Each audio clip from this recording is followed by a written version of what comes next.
ብሌን ስራ እንድትለቅ ሰላም ማስጠንቀቂያ ሰጠቻት።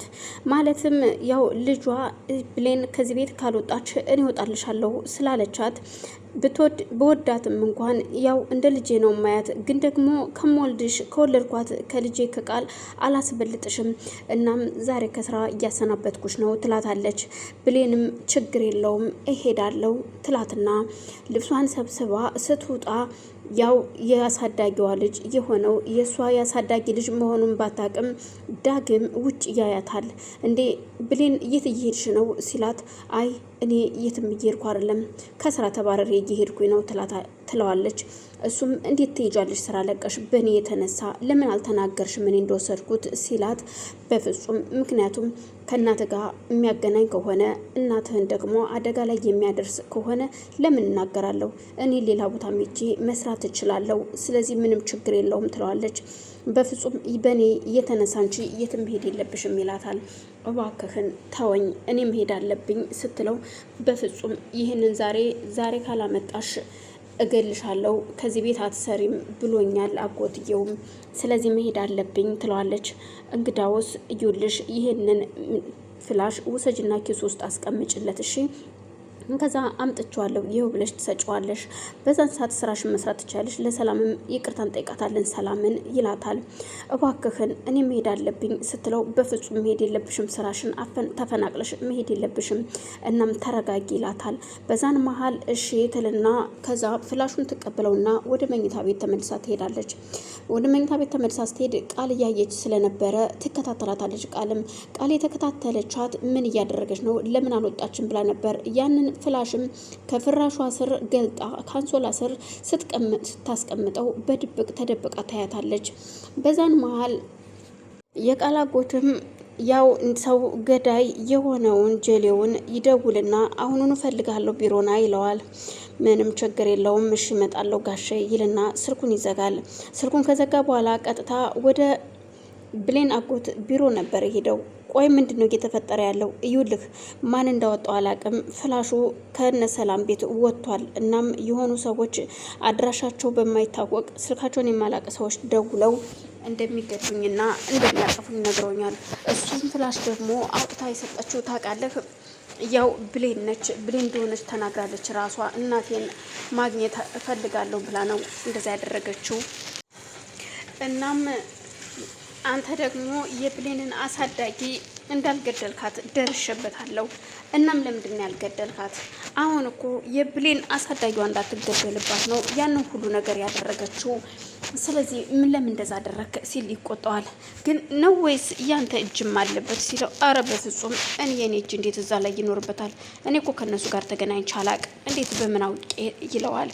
አላቅም ታውቃለህ፣ እሱ ፍላሽ ደግሞ የባለስልጣን ሁሉ ነገር አለበት፣ ብዙ ጉድ አለበት፣ ብዙ ነገሮችን አስቀምጬበታለሁ። እሱ ፍላሽ ባለስልጣኖች ራሱ ባለሀብቶችም ማስፈራራበት ፍላሽ ነው። ብዙ ነገር አለ። እሱ ፍላሽ ደግሞ ሰው እጅ ደረሰ ማለት እኔ በህይወት የለሁም ማለት ነው። ስለዚህ ያ ፍላሽ መገኘት አለበት ይለዋል። ችግር የለውም ብቻ ከእጅ እንኳንም ገባ እንጂ እኔ ያሳይህ የለ እንዴ? ከዚህ በኋላ አንተን ደግሞ እያስፈራራሁኝ እኔ ያንተ በላይ አንተ የኔ ስር ሁለት ትኖራለህ ይለዋል።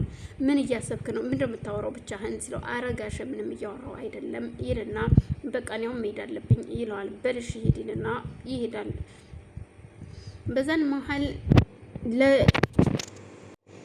ለገነት ልጅ ይደውልና እሺ አሁን ይውልህ ይህንን ሰው የግደል እያልኩህን ትቸዋለሁ። ሰው መግደሉ ይቅርና ፍላሹን የሆነ ቦታ ቀጥራለሁ። እሱን ፍላሽ ይዘኸው ትመጣለህ፣ ከዛ ለእኔ ትሰጠኛለህ፣ ከዛ ከእናትህ ጋር በዛው ትገናኛለህ ይለዋል።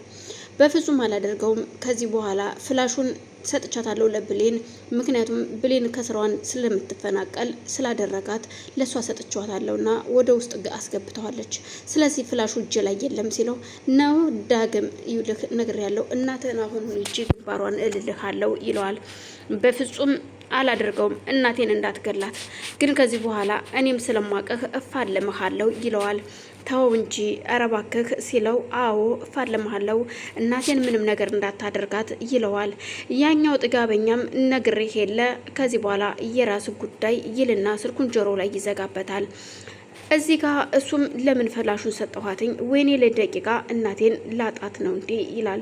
ብሌን ደግሞ ያንን ፍላሽ ያው ስጭ ብሎ ስላስገደዳትም ፍላሹን ወስዳ አስቀምጠዋለች። ግን ደግሞ ቃልም አይታው ስለነበር ያንን ፍላሽ በድንገት ብሌን ከመኝታ ቤት ስትወጣ ቃል ገብታ አውጥተዋለች።